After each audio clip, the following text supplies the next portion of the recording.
so if you're looking for that crash course in what makes a martial arts film truly great, well, you know how we do it. We take the notes, the reviews, and boil it all down for you.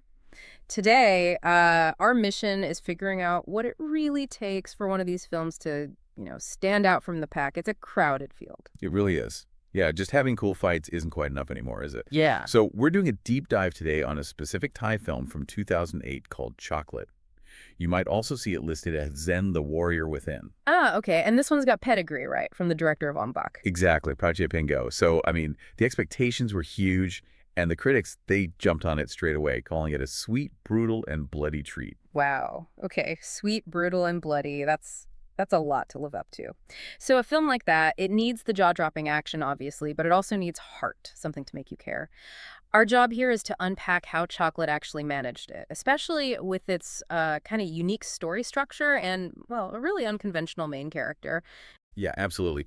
But before we get into Chocolate itself, let's just quickly lay down the groundwork. Our source material points to basically three essential things, like pillars, that a martial arts movie needs to really hit home to be successful and memorable. Okay, hit me with it. What's the blueprint? Right. So the first one maybe sounds obvious, but it's interesting stories. But not just any story. The key is stories that create really high, really personal stakes for the characters involved. Okay, high stakes. Got it. What's number two? Number two is extraordinary fight sequences. Goes without saying, maybe, but it means inventive choreography, fast, maybe a focus on realism, and ideally, sometimes they weave in moments of, unexpected humor. Inventive, fast, realistic humor. Okay. And the third pillar. The third one is absolutely crucial. An interesting, compelling, and unique lead character. If the hero just feels like someone we've seen a million times before, the film just, fades, doesn't stick. Okay, interesting stories, amazing fights, unique lead, makes sense.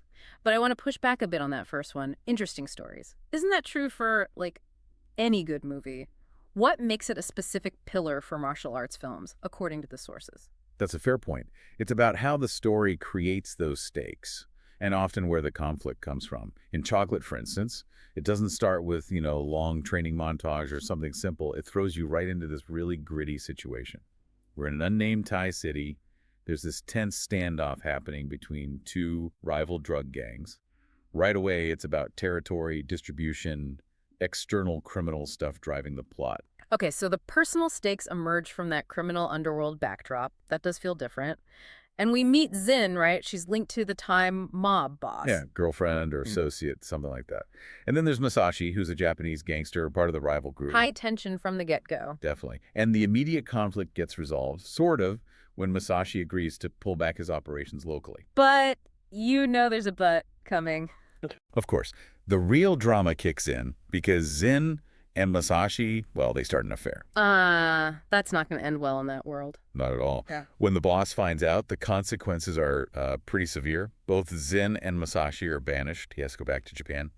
And Zin, she's pregnant, and forced out, leaving everything behind. And crucially, this includes money that people owed her. There's a ledger. A ledger of debts. Okay, I have a feeling that's going to be important later. You got it. That ledger becomes absolutely central. So right from birth, the main character's life is shaped by this banishment, this loss. Zin moves, sets up in a simple apartment, and the sources mention it's right next door to a martial arts school. Exactly. A very strategic detail for the plot later on. And this is where she starts raising her daughter, Zen. Okay, Zen. And this is where that third pillar, the unique character, really comes into play, right? This is the absolute core of the film.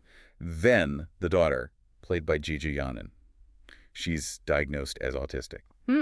Okay, now that is unusual for an action hero. Potentially controversial, even. It could have been, yeah. A huge risk. You could easily imagine it becoming, exploitative or relying on cliches. So how did the film handle that? What did the reviews say about navigating that? Well, the sources really praise the film here. They say it establishes Zen's condition not as some kind of gimmick, but actually as the source of her unique abilities. It shows she's blessed with swift reflexes. And her whole fighting style, she develops it entirely through observation and this incredible hyper-focus. Just by watching? Yeah. She's fascinated by the martial arts happening right next door, absorbs the movements, and she watches old martial arts movies on TV. It's like she's self-training, but to this almost superhuman level because of how intensely she can focus and mimic. Wow. Okay, that sets up a really interesting dynamic. So the source mentioned this is the only time she's really active, really engaged. Exactly. When she's practicing or observing martial arts, she's fully present. The rest of the time, she's more withdrawn, kind of lost in her own world. She relies heavily on her mother, Zin, and also her friend, Moom. So it gives her character real depth. Her connection to the world is through this very specific, very physical channel. Yeah, she becomes this fascinating, almost accidental kind of warrior, built on imitation, observation, and soon, necessity, not traditional training. Right, the necessity. Because something happens to Zin, doesn't it? That's the inciting incident. Yes, and it hits hard and fast. Zin gets diagnosed with cancer. Suddenly, they need money. A lot of money for expensive hospital care, medicine. Money they just don't have. Ah, okay. So the stakes instantly become incredibly personal. That hits pillar number one again, high personal stakes. Definitely. And the solution, or at least the plan, comes from Moom, Zen's friend. He's the one who digs up that old ledger. The debt ledger from Zin's past life. That's the one. All the money people still owe her. Moom hatches this plan. Let's go collect the debt. And Zen insists on going too, to get the mum money. Exactly. She has this very literal, singular focus. Yeah. Get the money, save her mom. That's it. Okay, so the mission is set. Debt collection begins. And bang, we're straight into the action sequences. This is where the film really has to deliver. They go after the first name on the list. Guy runs an ice-making company. Nice factory, okay. Yeah. And he's not exactly thrilled to see these two kids show up asking for old debt money. Tells his guys to sort of deal with them. Bad move. Very bad move. Because as they start roughing them up a bit, Zen just snaps. Yeah. All that absorbed training, all those reflexes just pour out. She unleashes on these guys. It's described as brutal, sudden, very effective. So this is the moment her observational learning becomes real-world application. Precisely.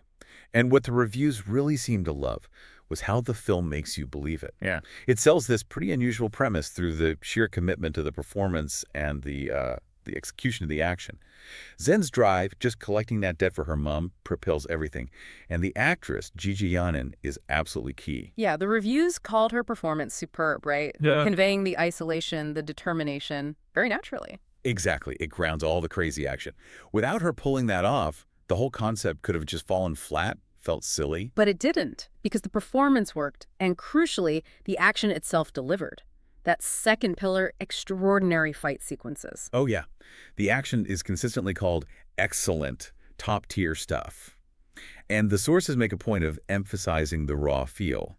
It's mostly wire-free, apparently, which gives it this really visceral, impactful quality, different from, say, highly stylized Hong Kong wire fu. More grounded, more painful looking. Definitely more painful looking. And the choreography is intricate, very well thought out. Yanin herself is noted as being incredibly skilled, very high energy. But it's also how they stage the fights. You mean the locations, like the ice factory? Exactly that. Oh. The locations for each debt collection aren't just random backdrops. They're chosen specifically to maximize the possibilities for different kinds of moves, different stunts. So the ice factory. Slippery floors, things to throw, things to crash into. It's part of the choreography. Absolutely. It adds variety, visual interest, and opportunities for environmental attacks. Makes each fight feel distinct. And the pacing within the fights, they mentioned the scenes are quite long. They are, yeah, which can be risky. Fights can get repetitive. Yeah. But the reviews say they never get stale. The choreography keeps evolving, keeps escalating, keeps using the environment in new ways. It holds your attention. Okay, so great lead, great action. What about that humor element you mentioned earlier? Where does that come in? Ah, right. That mostly comes from Zen's friend, Moom. Remember him? Played by Taphon Sopwandi. He provides the comic relief. The sources call it a not unwelcome distraction from the intensity. How does he provide the comedy? Is he secretly good at fighting too? No, that's the great part. He has absolutely zero fighting skills. Yeah. None whatsoever. Which actually works really well to highlight just how incredibly dangerous Zen is by contrast. Right. So what does he do when a fight breaks out? He basically either hides or just starts throwing whatever he can grab. Anything that comes to hand. Like what? Well, the sources get specific here. He throws ice, obviously from the ice factory. He throws boxes. And then in one scene, and this definitely leans into the brutal and bloody description, he apparently starts throwing frozen pig's heads. Wait, pig heads? Freezing pig heads? Yep, frozen pig head. Okay, that's certainly unexpected humor. Dark humor, maybe. Definitely dark, kind of wild. Right. But it underlines that chaotic, almost desperate feeling of their mission, right? They aren't slick professionals. They're just two desperate people. And one of them happens to be this untrained martial arts prodigy. It keeps it feeling somewhat grounded, even when the action is insane. Makes sense. It avoids them becoming too polished, too superhero-like. Exactly. Now, stepping back to look at the whole film, the flow. There was one small critique about the pacing, particularly at the start. Right, I remember reading that. The beginning, with the whole gang backstory and the banishment, it's maybe a little confused. Yeah, that initial setup, establishing Zin's past and why the debts exist, it apparently has a lot of moving parts. Might take a second viewing for it all to click perfectly. Okay, so maybe a slightly bumpy start, information-wise? A little bit. But the consensus is, once you get past that initial bit of confusion, the film just moves. It becomes swift, relentless. The action takes over, driven by Zen's urgent mission. And the 90-minute runtime apparently just flies by, which is always a good sign for an action movie. Definitely. So, let's bring it back to our mission then. How did Chocolate succeed? It seems like it hit all three pillars. You've got the high personal stakes driving the story, you've got genuinely excellent inventive action, and crucially, you've got that unique lead character. They didn't just meet the criteria, they kind of twisted that last pillar in a really fascinating way. A hero powered by necessity, viewed through this very unconventional lens of autism. Couldn't have said it better myself. Delivered the spectacle, but it also had this unique emotional core. The final verdict from the reviews we looked at is overwhelmingly positive.